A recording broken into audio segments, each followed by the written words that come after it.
With the first 2 bases taken, PREUSSEN now had a foot in the door.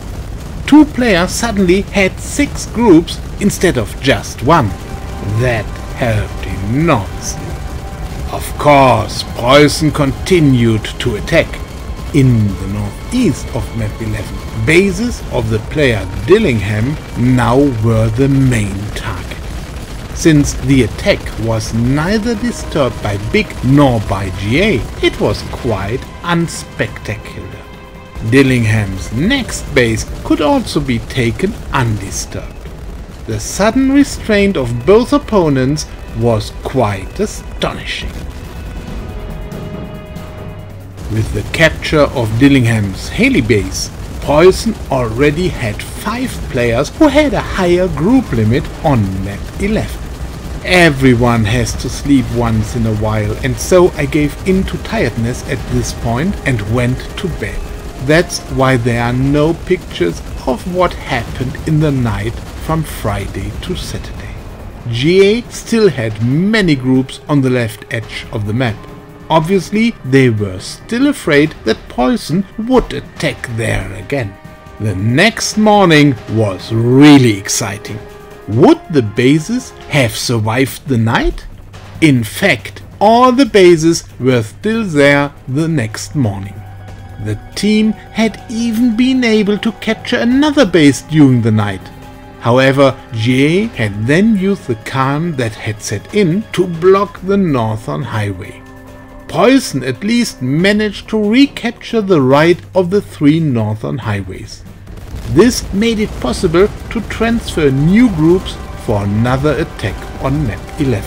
The base of David 001 could again be taken without resistance. The opponents seemed too focused on the highways. As you can see, the luck of the last hit was with me this time. Gegen uns hatten sie keine Chance. And so I also had a first base there. Paco and Gradders tried their hand at a big base in the lower left corner of the map. At a home base, enough groups could be gathered, and so this attack had a chance of success. The other PREUSSEN players could only watch there, as their bases were much too far away. Everything was feverish. Defense tower after defense tower fell. It was surprising that the attack went so undisturbed, as GA should have been well informed about what was happening due to a side tower at the neighboring base.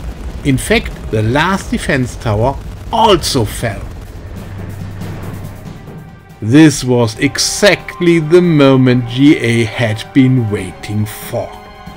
First came some IL-2s, then a swarm of R4 helicopters. This attack had no air defense to accompany it, so this base fell to GA.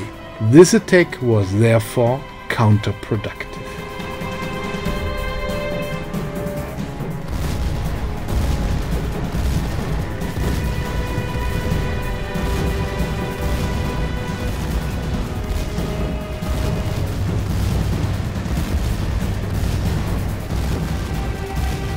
So the only thing left to do was to concentrate all forces in the upper right corner. Some players concentrated on keeping GA constantly busy on the highway,